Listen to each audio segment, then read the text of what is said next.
Assalamualaikum warahmatullahi wabarakatuh. Pada kesempatan kali ini, saya Eleanor Ado Victoria dengan NIM 2311538 dari kelas 23F1 akan menjelaskan tentang jawaban saya untuk tugas evaluasi pasca perkuliahan yang keempat. Nah, langsung saja ke soal yang pertama, yaitu apa yang dimaksud dengan memori internal dalam konteks sistem komputer. Jelaskan peran dan fungsinya dalam operasi komputer.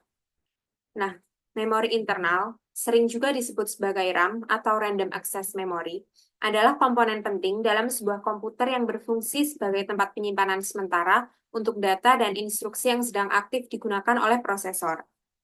Peran dan fungsi memori internal adalah sebagai berikut, yaitu yang pertama, untuk penyimpanan data sementara, di mana memori internal menyimpan data yang sedang digunakan oleh program yang sedang berjalan. Lalu yang kedua adalah akses cepat. Data dalam memori internal dapat diakses dengan sangat cepat oleh prosesor, sehingga memungkinkan komputer menjalankan tugas-tugas dengan lancar.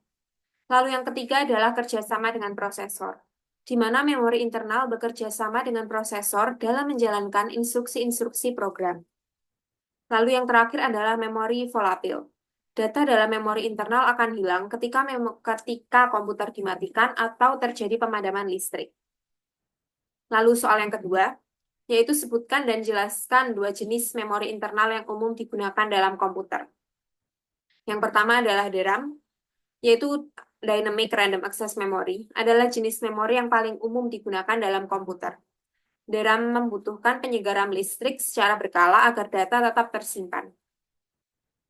Nah, untuk DRAM sendiri ada beberapa jenisnya. Yang pertama adalah SDRAM atau Synchronous DRAM, yaitu jenis DRAM yang disinkronkan dengan kecepatan bus system sehingga meningkatkan kinerja. Lalu ada DDR SDRAM atau Double Date Rate SDRAM. Jenis DRAM yang mampu mentransfer data dua kali dalam satu siklus clock, meningkatkan bandwidth. Lalu ada DDR2, DDR3, DDR4, dan DDR5, yaitu generasi-generasi berikutnya dari DDR SDRAM dengan peningkatan kecepatan dan efisiensi. Lalu yang kedua ada SRAM atau Static Random Access Memory, yaitu jenis memori yang lebih cepat dan lebih mahal dibandingkan DRAM. SRAM tidak memerlukan penyegaran listrik secara berkala, tetapi memiliki kapasitas yang lebih kecil. SRAM sering digunakan sebagai cache pada prosesor. Lalu untuk soal yang ketiga, yaitu mengapa kapasitas memori internal sangat penting bagi kinerja komputer. Berikan contoh dampak dari kapasitas memori yang tidak mencukupi. Nah, kapasitas memori internal yang besar sangat penting untuk kinerja komputer yang optimal. Semakin besar kapasitas memori, semakin banyak data yang dapat disimpan secara bersamaan. Jika kapasitas memori tidak tercukupi, komputer akan mengalami yang pertama, yaitu menjadi lambat. Komputer akan terasa lambat saat menjalankan banyak program sekaligus atau program yang membutuhkan banyak memori. Yang kedua, crash. Komputer dapat mengalami crash atau hang jika memori terlalu penuh dan tidak dapat mengalokasikan ruang untuk program baru. Yang ketiga adalah swapping. Sistem operasi akan memindahkan sebagian data dari memori ke hard disk jika memori penuh. Proses ini sangat lambat dan akan membuat kinerja komputer menurun drastis. Nah, yang keempat, jelaskan bagaimana proses penyimpanan data terjadi di dalam memori internal saat sebuah program dijalankan. Ketika sebuah program dijalankan, sistem operasi akan mengalokasikan sebagian ruang pada memori internal untuk program tersebut. Data dan instruksi dari program tersebut kemudian akan dimuat ke dalam memori.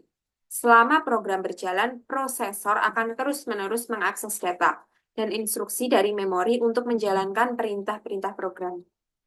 Nah, soal yang terakhir, bagaimana perkembangan terbaru dalam teknologi memori internal saat ini dan bagaimana hal tersebut dapat memengaruhi kinerja komputer di masa depan? Nah, teknologi memori internal akan terus berkembang pesat. Beberapa tren terbaru yaitu meliputi yang pertama ada peningkatan kapasitas. Kapasitas memori terus meningkat, memungkinkan komputer menyimpan lebih banyak data. Yang kedua, peningkatan kecepatan. Kecepatan akses memori terus meningkat sehingga komputer dapat memproses data dengan lebih cepat. Lalu yang ketiga ada penggunaan memori non-volatil. Memori non-volatil seperti SSD atau Solid State Drive mulai digunakan sebagai memori utama pada beberapa perangkat, menawarkan kecepatan yang lebih tinggi dan konsumsi daya yang lebih rendah.